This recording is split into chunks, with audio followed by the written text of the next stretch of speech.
আসসালামু আলাইকুম রহমতুল্লাহি ওয়া বারাকাতুহু। বিসমিল্লাহির রহমানির রহিম। আলহামদুলিল্লাহ ওয়াসসালাতু ওয়াসসালামু আলা রাসূলিল্লাহ। আমরা মুহররম মাসে উপনীত হয়েছি। মুহররম মাস আরবির প্রথম মাস। আরবির প্রথম মাস হলো মুহররম মাস। ইসলামে 4টি মাসকে হারাম মাস বলা হয়, অর্থাৎ সম্মানিত। এই মাসের ভিতরে যুদ্ধ বিগ্রহ নিষিদ্ধ, এবং ইসলামের সূচনা থেকেই এই মাসের 4টি মাসকে সম্মান করে আসছে। তার ভিতরে হলো মুহররম অন্যতম। আর এই মাসের এত গুরুত্ব, এই জন্য আল্লাহ নবী সাল্লাল্লাহু আলাইহি সাল্লাম বলছেন, শাহরুল্লাহিল মুহররম, আল্লাহর মাস। মুহররম মাস আল্লাহর মাস। সবই তো আল্লাহর, কিন্তু মুহররমকে নির্দিষ্ট করা হয়েছে, খাস করা হয়েছে। আরো অনেক বৈশিষ্ট্য রয়েছে অন্যান্য মাস থেকে। তো এই মাসে রাসূলুল্লাহ সাল্লাল্লাহু আলাইহি ওয়াসাল্লাম অধিকতর সিয়াম পালন করেছেন। আর এই মাসে এমন একটি দিন রয়েছে, যেই দিনটির নাম হলো ইয়াউম আশুরা, 10তম দিন। মাসের 10তম দিনকে ইয়াউম আশুরা বলা হয়। তো আশুরার কেন আমরা এ সম্পর্কে জানব? কারণ হলো, আশুরা সম্পর্কে আমাদের সমাজে অনেক বিদআত, অনেক কুসংস্কার, অনেক শিরক সংগঠিত হয়ে থাকে।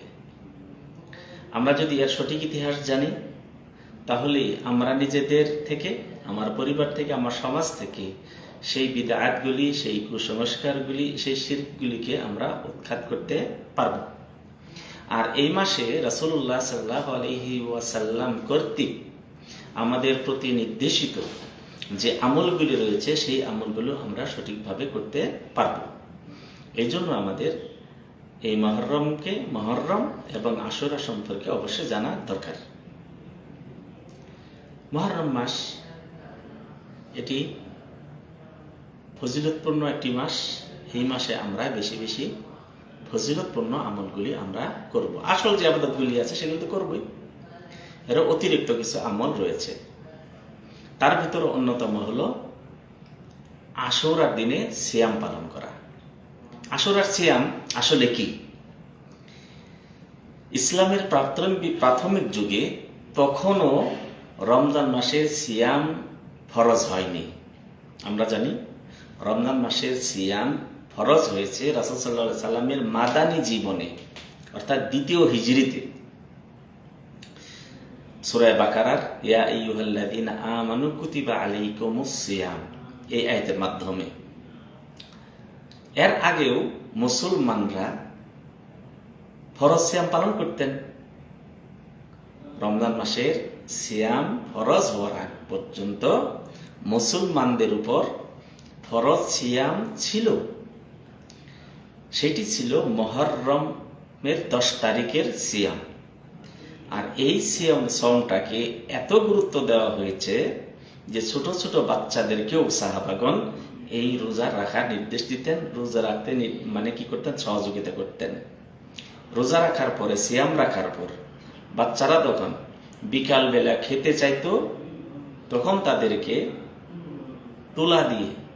তুলা দিয়ে খেলনা বানিয়ে তাদেরকে খেলতে দেওয়া হতো, যাতে করে তারা এই খাবার না চেয়ে খেলায় মুক্ত থাকে বেলা ডোবা পর্যন্ত।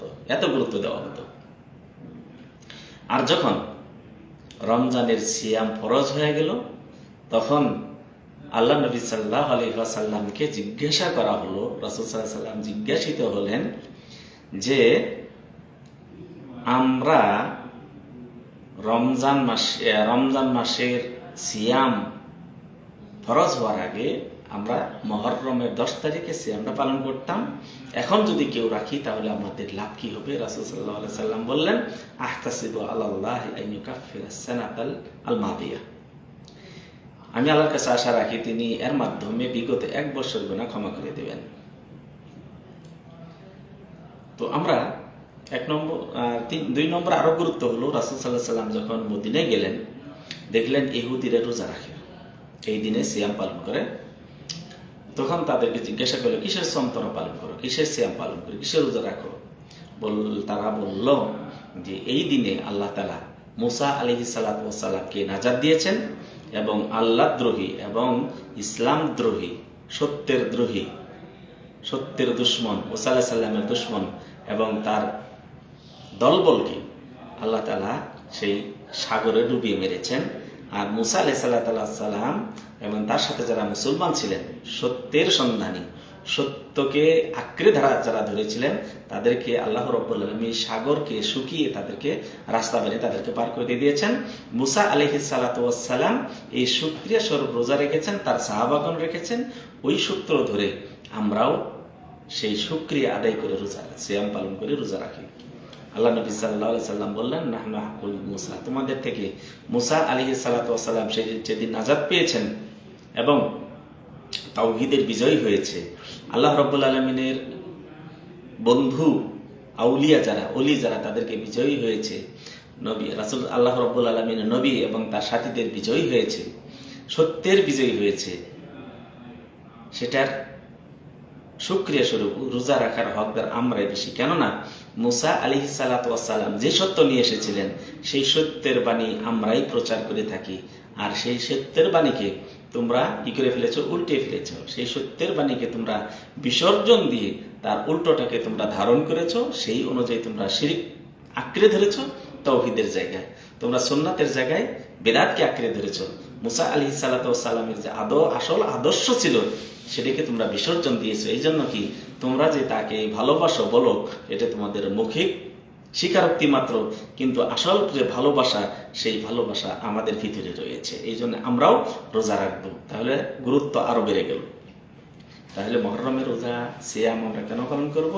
সর্বপ্রথম রমজানের সিয়াম পালন ফরজ হওয়ার আগে মুসলমানরা এই আশুরার রোজাকে ফরজ হিসেবে পালন করতেন এবং বাচ্চাদেরকেও যেন রাখতে পারে এই জন্য তারা সহযোগিতা করতেন, অধিক গুরুত্ব দিতেন। আর যখন রমজানের সিয়াম ফরজ হয়ে গেল, রাসূল সাল্লাল্লাহু আলাইহি সাল্লাম জিজ্ঞাসিত হলে তিনি বললেন যে আমি আশা রাখি একদিনের রোজার মাধ্যমে আল্লাহ তাআলা বিগত 1 বছরের গুনাহ ক্ষমা করে দিবেন। আর তৃতীয় হলো যে মুসা আলাইহিস সালাম এই আশুরার দিনে আল্লাহ তাআলা তাকে নাজাত দিয়েছেন এবং আল্লাহ দ্রোহী ফেরাউন এবং তার দলবলকে আল্লাহ তাআলা সাগরে ডুবে মেরেছেন।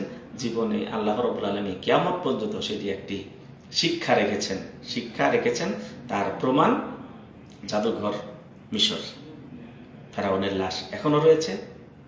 আল্লাহ রাব্বুল আলামিন তাকে কোরআনে বর্ণনা করেছেন যে তুমি যখন দোয়া করেছো, তবে তোমার লাশকে আমি কিয়ামত পর্যন্ত যারা নিদর্শন দেখে শিক্ষা গ্রহণ করবে তাদের জন্য রেখে দিব। তো এখন আমরা আসি কিভাবে আমরা সিয়াম পালন করব। তো রাসূল সাল্লাল্লাহু আলাইহি সাল্লাম বলেছেন, আমি যদি আগামী বছর বেঁচে থাকি তাহলে 10 তারিখের সাথে 9 তারিখে রোজা রাখবো, যাতে করে ইহুদিদের আমরা একটু বিরোধিতা বা উল্টা করতে পারি, তাদের থেকে সাথে সাথে মিলে না যায়। তাই উত্তম হলো 9 এবং 10 তারিখে আমরা রোজা রাখবো। এরপর 9, 10, 11 রাখতে পারি, অথবা 10, 11 রাখতে পারি, অথবা এককভাবেও আমরা রাখতে পারি, যে ব্যাপার। তবে সবচেয়ে উত্তম হলো এই যে হলো আল্লাহ রাব্বুল আলামিনের সম্মানিত মাস। এই জন্য যদি আপনি পারেন প্রথম থেকে 10 তারিখ পর্যন্ত রাখেন, আরো কয়েকদিন রাখেন, তাহলে আপনার জন্য বেশি উত্তম। আর এই সিয়ামটাকে আমরা প্রচার করব। কেন প্রসার করব? কেন এর দিকে দাওয়াত দিব? যাতে করে তারা আসল যে আমলটি, সেই আমল সম্পদকে তারা জানতে পারে। তারা যেন আল্লাহ নবী সাল্লাল্লাহু আলাইহি ওয়াসাল্লাম যেভাবে নির্দেশ দিয়েছেন এই দিনটিকে পালন করার জন্য, সেইভাবে যেন পালন করতে পারে। আর তারা যদি আসল বিষয়টা যদি পালন করে, আসল বিষয় যদি আমল করে, তাহলে তাদের যে বিষয়গুলি ছিল, শিরকে নিমজ্জিত ছিল, বিদাতে নিমজ্জিত ছিল, কুসংস্কারে নিমজ্জিত ছিল, এই 10 তারিখ কেন্দ্রিক এখান থেকে তারা বেরিয়ে আসতে পারবে। তাই আসুন আমরা আসল ইতিহাস জানি এবং রাসূল সাল্লাল্লাহু আলাইহি সাল্লামের মৃত্যুবরণের 60 বৎসর পর বা 50 বৎসর পর যে ঘটনা সংঘটিত হয়েছে কারবালাতে, তার সাথে যেন ইসলামের জন্য আমরা যেন জুড়ে না দিই। আর ওইটা নিয়ে যেন আমরা যেন মাতলামি না করি, আমরা যেন তাজিয়া না করি, আমরা যেন সেটা নিয়ে যেটা বুক না চাপড়াই, সেটা নিয়ে যেন কোনো আনুষ্ঠানিকতা যেন না করি। যারা এগুলি করছে তাদের সম্পর্কে আমরা জানি, তারা রাসূল সাল্লাল্লাহু আলাইহি